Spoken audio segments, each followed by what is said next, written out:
If you're getting a Stripe login error, it can block access to your dashboard and payments. Yeah, this usually happens because of incorrect credentials, two-factor authentication issues, or browser problems. But don't worry, I'll show you how to fix Stripe login errors step by step. First, double check your email and password. Make sure there are no typos, extra spaces, or caps lock errors. If you're unsure about your password, click Forgot Password and follow the steps to reset it.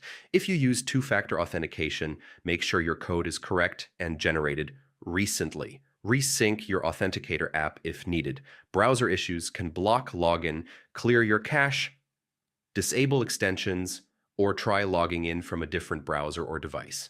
Make sure your Stripe account isn't restricted or suspended. Check your email or dashboard for alerts about account issues. If login still fails, contact Stripe support.